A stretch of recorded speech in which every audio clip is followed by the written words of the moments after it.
Subscribe Digital Help YouTube channel. টি-শার্টে কিভাবে আমাদের Facebook প্রোফাইলে স্ক্রিনশট যেটা আছে সেটা ডিজাইন করব। আমি হাবিবুর রহমান ডিজিটাল হেল্পের পক্ষ থেকে সবাইকে জানাই স্বাগত। আজকের টিউটোরিয়ালটা হলো যে আমাদের ফেসবুক প্রোফাইলে যে স্ক্রিনশট আছে সেটা আমরা কিভাবে একটি টি-শার্টে সেট করব। জাস্ট এই অ্যাপসটা আমরা ওপেন করছি। এই অ্যাপসের লিঙ্ক আমার ভিডিও ডিসক্রিপশনে দেওয়া আছে এবং যেই টি-শার্টে আমি ডিজাইনটা করব সেই টি-শার্টটাও আমার ভিডিও ডিসক্রিপশনে লিঙ্ক দেওয়া আছে, সেখান থেকে আপনারা খুব সহজে ডাউনলোড করে নিতে পারেন। আর আপনি আমার ইউটিউব চ্যানেলে যদি নতুন ভিজিটার হয়ে থাকেন তাহলে অবশ্যই আমার ইউটিউব চ্যানেলটি সাবস্ক্রাইব করবেন, পাশে থাকা বেল আইকন বাজিয়ে আমার সাথেই থাকবেন নতুন আপডেটের জন্য করে। এখানে জাস্ট প্লাস আইকনে ক্লিক করব, ক্রিয়েট নামে অপশন একটা তৈরি হয়ে যাবে। তারপর আমরা অল ফটোস যেটা আছে সেটাতে একটা ক্লিক করব, জাস্ট অল ফটোসে একটা ক্লিক করলাম। অর্থাৎ আমাদের যে টি শার্টটা আছে সেই টি শার্টটি আমাদেরকে সিলেক্ট করে নিতে হবে গ্যালারি থেকে। জাস্ট একটু স্ক্রল ডাউন করলে আমি পেয়ে যাব, দেখেন একটা টি শার্ট আছে। জাস্ট এই টি শার্টের উপরে হলো যে আমাদের যে ফেসবুক পেজের মানে ফেসবুকের যে প্রোফাইল আছে সেটার একটা স্ক্রিনশট তুলে রাখবেন। সেই স্ক্রিনশটটা আমরা জাস্ট এখানে বসাবো খুব সুন্দর করে। জাস্ট এটা যদি আমি স্ক্রল ডাউন করি, এখানে অ্যাড ফটো নামে একটা অপশন পাবো, সেখানে জাস্ট একটা ক্লিক করব। ক্লিক করার সঙ্গে সঙ্গে আমাদেরকে আবার গ্যালারিতে নিয়ে চলে আসবে। এখন আমাদের ফেসবুকের যে স্ক্রিনশটটা আছে প্রোফাইলের সেই স্ক্রিনশটটা আমাদেরকে জাস্ট সিলেক্ট করে নিতে হবে। আর সিলেক্ট করে দেওয়ার পরে অ্যাড নামে একটা অপশন আছে দেখেন উপরে ডানে, জাস্ট সেখানে একটা ক্লিক করতে হবে, তাহলে এটা অ্যাড হয়ে যাবে।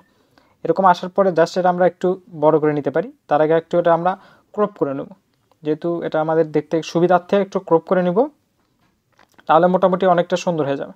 জাস্ট ক্রপ করে নিলাম, ওকে মারলাম, ওকেতে ক্লিক করলাম। জাস্ট এখন আমরা একটু বড় করে নেব, একটু বড় করে নিই, একটু নিচ দিকে নিয়ে আসবেন। জাস্ট এখান থেকে এখন হলো যে আমি যে অপশনটাতে যাব, এই অপশনে যাওয়ার পরে আমরা 3 নম্বর অপশনটা চুজ করে দেব। দেওয়ার পরে দেখেন আমার লেখার সঙ্গে কিন্তু গেঞ্জিটা একবারে খাপ খেয়ে গেছে। জাস্ট এখন যদি আপনারা হলো যে উপরে দেখেন দাগ আসছে, সেই দাগটা আমরা ইরোজের এটা যেটা আছে সেটা ব্যবহার করে হলো যে দাগটা তুলে দিব। জাস্ট ইরোজে যাওয়ার পর ডবল ক্লিক করব। ডবল ক্লিক করে হলো যে আমাদের যে লেখাটার উপরে বা স্ক্রিনশটের উপরে যদি কোনো দাগ আসে যেটা আমরা তুলতে চাচ্ছি সেটা কিন্তু অনায়াসে তুলে দিতে পারবো।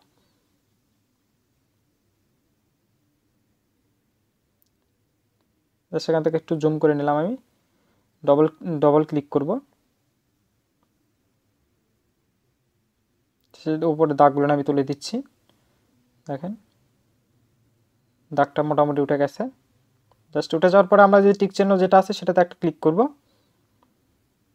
টিক চিহ্নতে ক্লিক করার সঙ্গে সঙ্গে দেখেন আমাদের ডিজাইনটা মোটামুটি কমপ্লিট। আবার আমরা টিক চিহ্নতে একটা ক্লিক করব।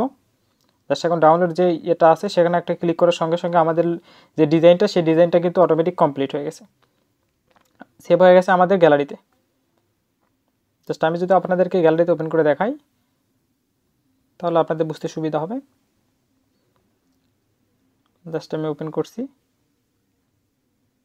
এই ধরনের আরও ডিজাইন আমার ভিডিও আছে ইউটিউব চ্যানেলে, সেখানে গিয়ে আপনারা দেখতে পারেন। দেখেন আমাদের এটা কমপ্লিট হয়ে গেছে। সবাইকে ধন্যবাদ আমার ভিডিওটি সম্পূর্ণ দেখা।